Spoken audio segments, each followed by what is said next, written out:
Good evening, everyone. I hope all of you are doing fine in this pandemic time. I am Dr. Srikanth, dermatologist, cosmetologist, practicing at Adya Skin, Hair and Laser Clinic in Warangal, Telangana. Today I would like to share a few points about eczema for your better understanding. Eczema is the name given to a group of conditions where the skin becomes itchy, inflamed, and scaly, and it gives a rash-like appearance. There are 7 types of eczema. Coming to contact eczema, where an allergen like cement, nickel of the metals, and other things come into contact to our body, and the area where the contact is there will it becomes eczematous. Dyshidrotic eczema, where there are papules and pustules on the palms and soles.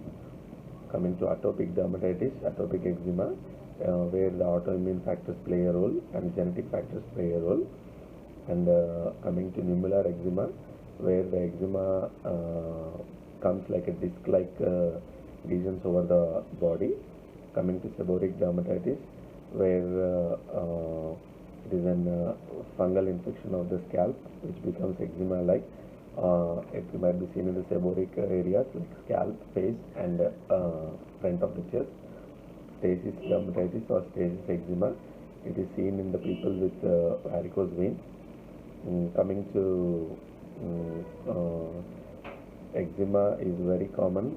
In fact, 31 million patients are present worldwide with eczema. It can be present in the childhood, adolescence, and elderly also. In infants, infantile seborrheic dermatitis is one of the feature, and atopic dermatitis is also present. In adults, we may see eczema, and in geriatric patients, eczema might be related to the senile features like dry skin and others also. And coming to severity, eczema will be mild to severe. Eczema is not contagious. We might not catch eczema from the other person. What is the exact cause of eczema is not known, but it is a combination of genetic and environmental triggers. Coming when an irritant or allergen comes into the contact to our body, either to the body topically, or when by inhalation or by intake, it will trigger our immune system. So immune system responds in a way that it causes inflammation to our body.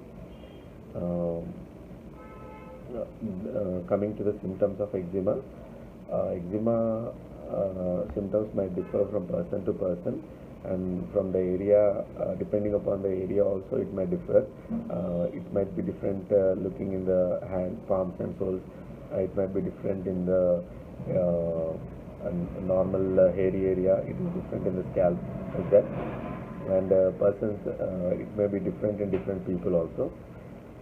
Coming to the symptoms, it may be mild, just like lesions present over there, or it may be itchy, causing scaly, redness, inflammation, and it might be sometimes very intensely pruritic, that when a person scratches it to bleeding till it bleeds.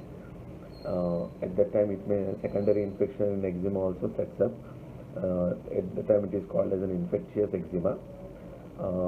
When the person intensely scratches the area, that cycle is called as itch-scratch cycle. Antihistamines or other antipruritic agents are given to break that itch-scratch cycle. So what to look for in an eczema? In an eczema, we have to look for an itchy skin, dry skin, sensitive skin, inflamed or discolored skin. Sometimes constant itching may give to a rough area, leathery and scaly patches with a thick lichenified lesions may also be present. Sometimes there might be oozing or crusting. Even there might be swelling of the skin sometimes. These features may not be present in every eczema and in every person. So what we may have just few symptoms or more. So we might get flare-ups of eczema frequently, or once for a lifetime we can get it, and we can it can go away entirely also. So what is the best way to find out about an eczema is to consult a medical professional. That is the qualified dermatologist is a person who looks for an eczema. I thank Reddish people for giving opportunity to speak a few points about this eczema. Thank you.